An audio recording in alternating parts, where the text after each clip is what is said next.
Okay, so I made it to 38 weeks with the twins, and my water broke actually on Wednesday night, and I went ahead and let my midwife know and just went to bed. Normally, when my water breaks before labor even starts, it's only about an hour, and then contractions would start. But this time, I slept the whole night. I got up on Thursday morning going, "What happened?" And so the midwives came over on Thursday morning, and we tried a few things to get labor started. Like we tried some homeopathics. We tried a cervical sweat stretch and sweep, and then I went in the middle of Thursday to go to the chiropractic office and get adjusted, and did like a series of adjustments and then walking to try to get labor started. And then I went home on Thursday afternoon and took a nap, and I had been having some contractions, but not very many and not very strong. I mean, I could still totally like joke through them and talk through them. My mom and my sister were with me, and they would be like trying to time the contractions, and I couldn't exactly tell them when they were over, so very, very mild. So and my midwives actually had another birth to go to on that same day, so they delivered that baby at about 5:30 and ate some dinner, and then they came over after dinner to do another series of things to get things started. So I started taking a tincture called Start Up, and more homeopathics, more pumping for nipple stimulation, which is supposed to help with contractions, and just staying upright and trying to get gravity to help us. And let's see, when I had been checked in the morning, I was 5 centimeters, and then by about midnight on Thursday, I was 7 centimeters, and I was still not actually in active labor. I mean, I would consider the contractions very, very mild and not all that close together. But since I had progressed somewhat, then we decided to go ahead and do a rupture of membranes.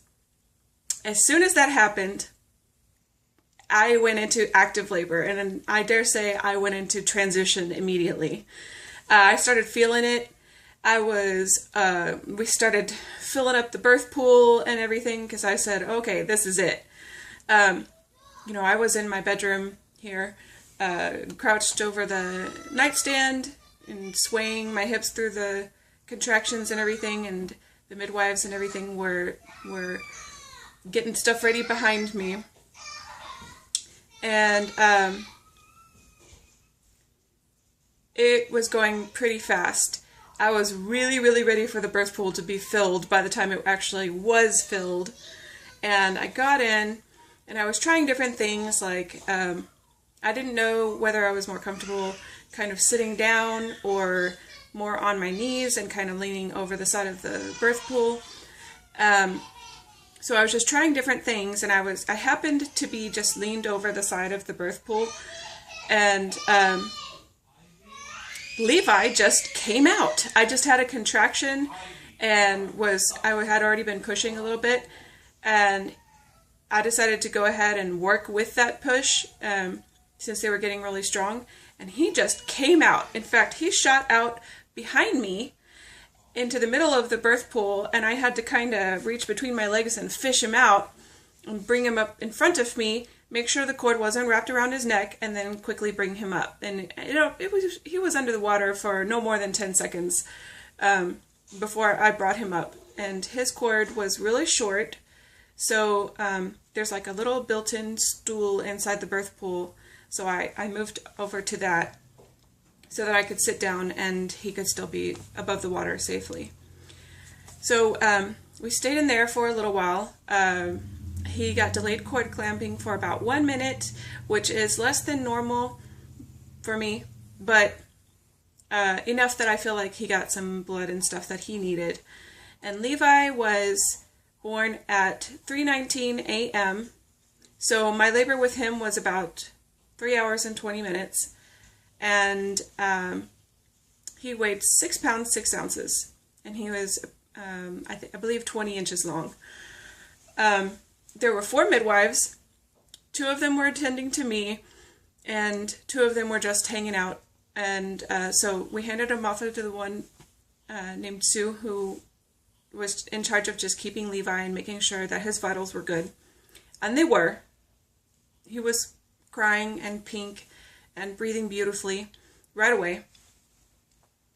And so I stayed in the birth pool for a little while because I was waiting. I thought, hey, it's going to happen really quickly. It didn't. I stayed in the birth pool for a while, and I was having contractions, but they were really spaced out. They were strong, but not very close together. So after a while, we decided that I should get out.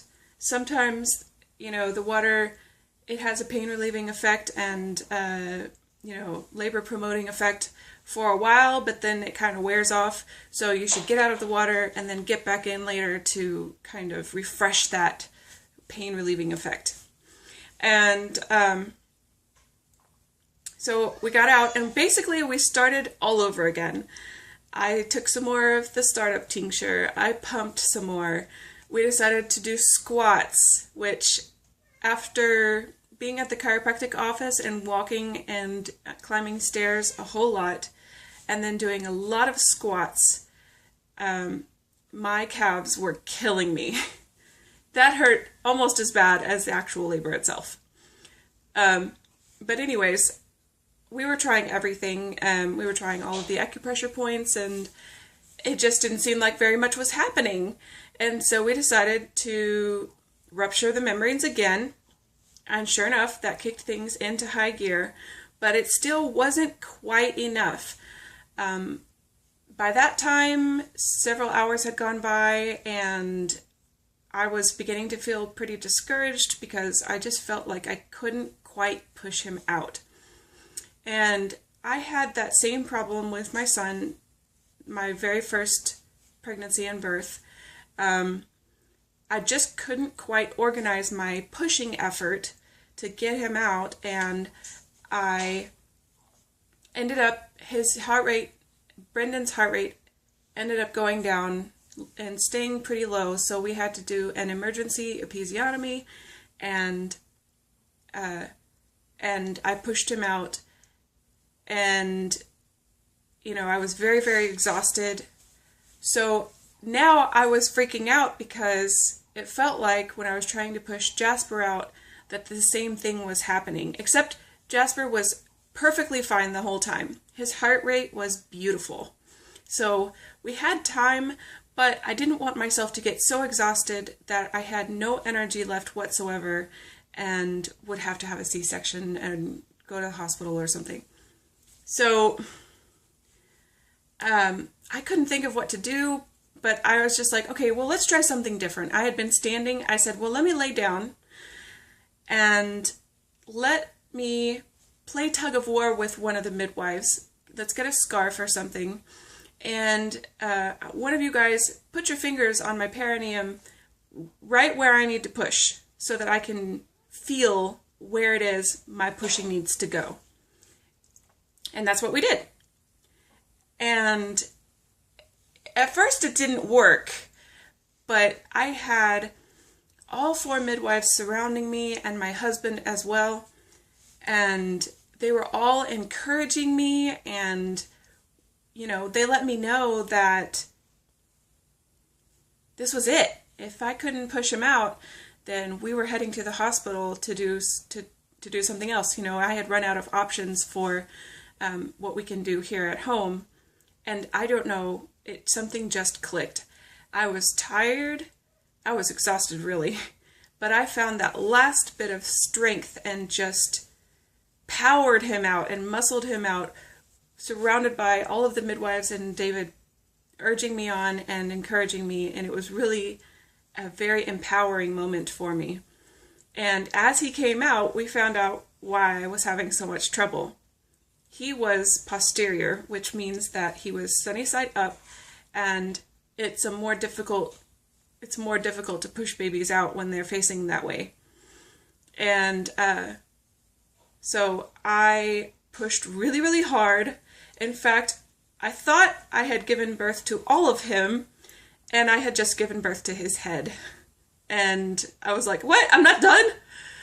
But with the next contraction, I was able to push out the rest of his body and actually give birth to all of him. And got to have him on my chest.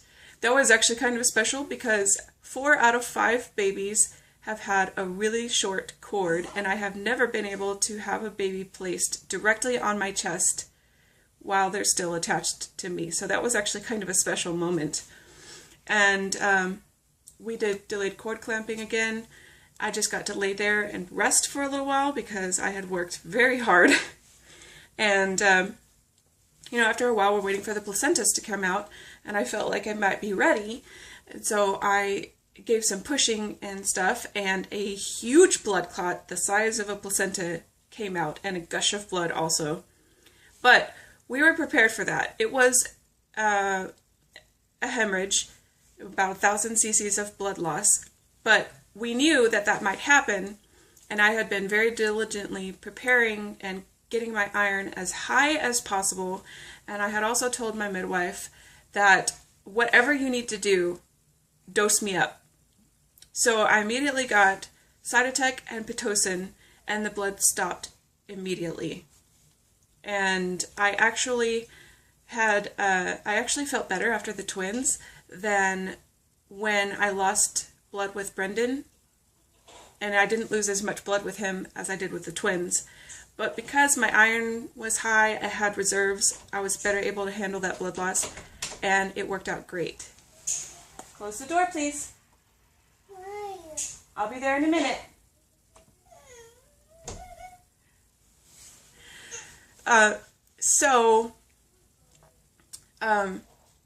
Jasper ended up being 7 pounds, 7 ounces, and a pound heavier than his brother. And they are almost 6 weeks old now, and they're doing great, and I'm doing great. We've got, our routine going, and I hope you enjoyed listening to our birth story.